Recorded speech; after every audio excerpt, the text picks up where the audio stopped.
Potato Milk here today with an Arcane Legends tips and tricks video for you guys today. And in this video, this will be part 2 of my Jewel Elixir video that I made a while back. Okay, so there's been stuff going around about like the best way to farm, and I just wanted to give my own take on how to farm with Jewel Elixirs. So I'm gonna start with the typical stuff. You want to get your strength as high as possible, as well as your armor, as I mentioned in my last vid. And with skills, you want to get like as much damage over time as possible. I'm using shield instead of wind because that's what I'm more comfortable with.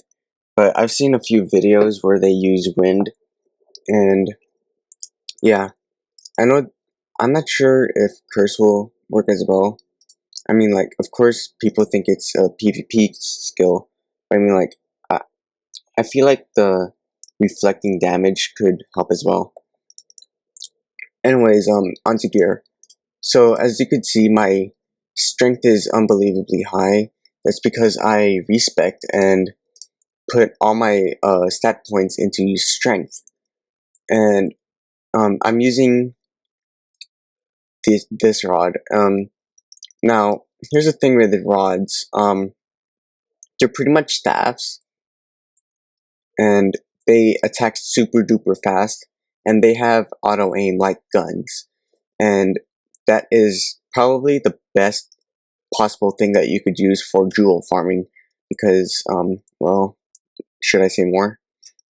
Anyways, so I kind of switched up my gear a bit compared to my last vid on the jewel farming, and so probably the most notable difference is that I am using an arcane ring and the blighted amulet of assault. Now, I'm just using the arcane ring because it gives a ton of health from the strength, and it also gives a lot of armor as well, as you could see. So yeah,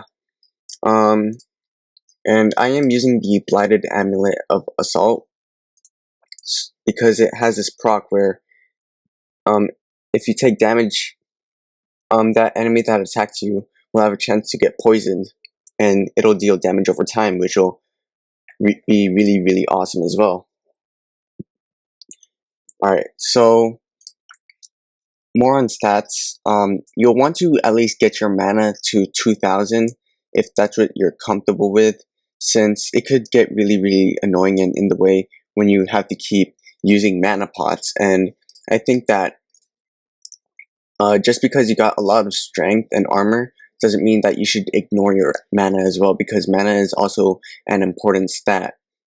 Well, it's a less paid attention to if you're a mage, because well, you get all the mana in the world, and but when you're jewel farming, you still want to pay attention to your mana, because here I would dumb down my mana as low as I can and show you how infuriating it could get. So I'll just get this out of the way. Alright, so here is how fast my mana could go down and how annoying it could get. Oh, gotta step back from Jarita.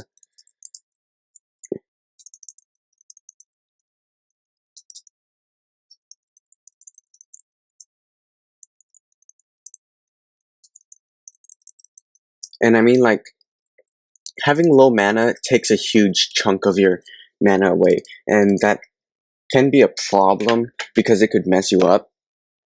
So yeah, there's that. So let me just put my gear back on. Okay, so onto pets. Now everyone's saying to use magma because it is a really, like, it is like the godfather of like all dot pets. Well, they didn't say that, but it's a really good damage over time pet, because of its arcane ability, and if you level it up high enough, it's passive.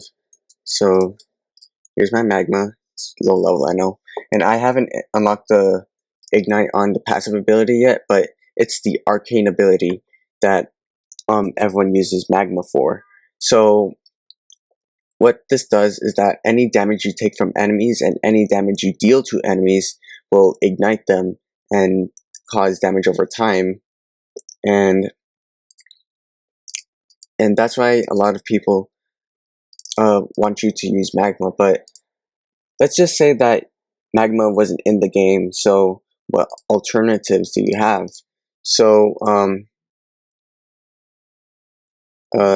if you already got them, you could use Tour because it burns enemies. Another pet is damn, I forgot what this pet was called. Blinky. It also it's a poison heaven as well, so it'll cause a lot of damage over time. Another pet, Sinji. His passive automatically ignites enemies and ignites them on the arcane ability as well, so that's cool. What else? No, not that. Screw that pet. I guess, well, you could also use Gloom, if I could find him. Oh, there's Gloom. So Gloom is also a really, really great one because it makes a poison pool that expands, and its passive ability can make a poison that spreads enemy by enemy, which is also really, really useful. So here's another suggestion if you don't have Magma. Another pet is Nilbog. Right, there's Nilbog. His arcane ability makes a pool of poison. So yeah, and it slows enemies as well, which is really, really good. What else? There's my Magma again. Slobber. So Slobber is just like Nilbog. It poisons enemies and slows them, which is also really, really cool. What else?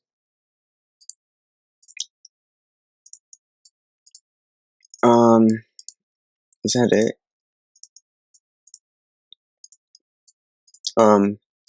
Let's see. I think that is it. Another pet that is also good, that is pretty cheap as well, is Worm Tongue. And as of right now, he is pretty cheap for a pet. If you think about it, it is. Here, I'll get him and open him up. Now, I've kind of searched up the arcane ability, and it is another poison pet as well, like Gloom, and its passive attack, if you level it up high enough, you could get it to do poison as well. So here it is, and it has a chance to critically poison, which I guess poisons them faster, or the poison does more damage. So yeah. Now, if you don't have a pet that does damage over time, another good alternative that you could use are the AoE pets. So some AoE pets that you could use are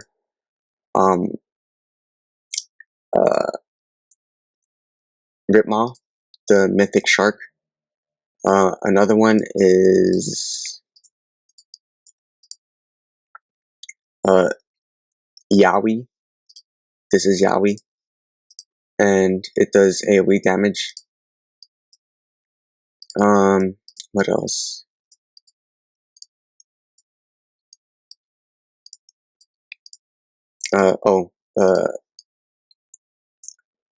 Wrathjaw, I think that's his name. He's also an AoE pet, so I'm like, I could go on and on and on with what alternatives that you could use, but my personal favorites are, of course, Magma and Gloom. I think those are the two best pets that you could use for jewel farming. And yeah.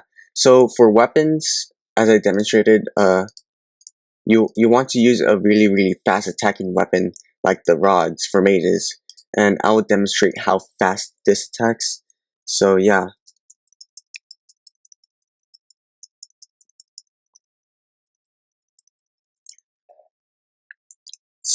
Yeah, that's pretty damn fast. Um, anyways, so as I said, using pets that have AoE and damage over time are the best ones, like Gloom or Worm Tongue. So just stick to those, and yeah. So farming places. Everyone's saying do Elite Force Breach, and I could see why, but uh, hmm. So Elite Force Breach. I'll show you why everyone does this map. It's because the beginning of the map, you could just aggro all the enemies, and uh, yeah, and you could get a bunch. I'll bring up the map so that you guys could see how many enemies you could get.